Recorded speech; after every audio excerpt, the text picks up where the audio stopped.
पुण्यात फ्लॅट घ्यायचा आहे, पण कुठे घ्यायचा, कसा घ्यायचा, कुणावर विश्वास ठेवायचा? फसवणूक तर होणार नाही ना? योग्य दरात मिळेल की नाही? मोठं कन्फ्युजन आहे.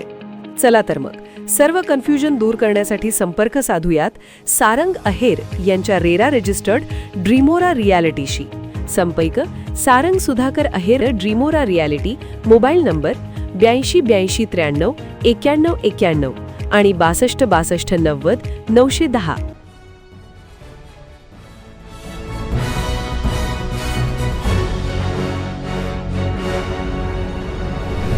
आपण पाहत आहात BCCN न्यूज.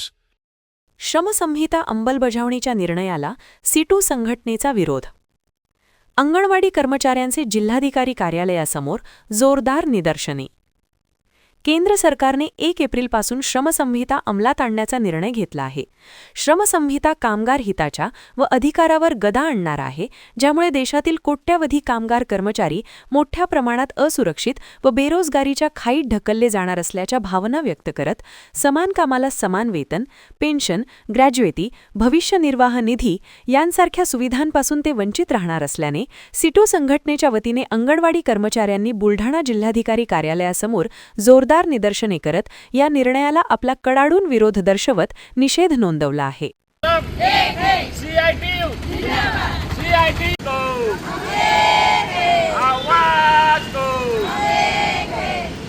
श्रमसंहिता अंमलात आणणार ग्रॅज्युटी आमच्या हक्काची. आणि या सरकारचं करायचं काय? आणि या सरकार मी अर्धवेळ परिचर छाया संजय खंडारे.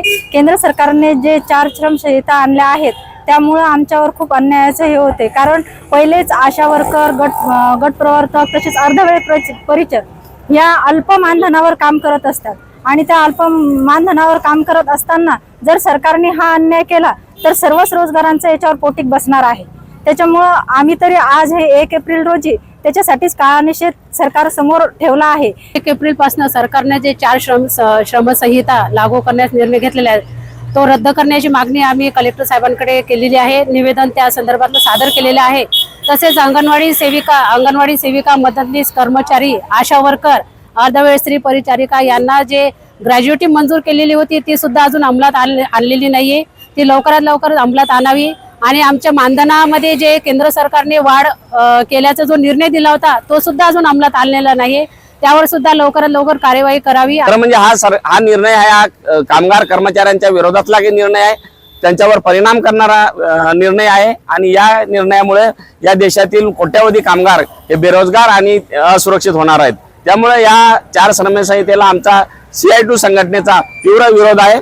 आणि आज या सरकारचा निषेध करण्यासाठी आणि हा आजचा काळा दिवस आहे कामगारांच्यासाठी, म्हणून आज आम्ही हा काळा दिवस या ठिकाणी जिल्हाधिकारी कार्यालयामार्फत आम्ही आमच्या संघटनेचं निवेदन हे माननीय पंतप्रधान आणि मुख्यमंत्री यांना पाठवलेलं आहे. सरकारनं हा 4 श्रमसंहितेचा जो घेतलेला निर्णय तो तातडीने मागे घ्यावा.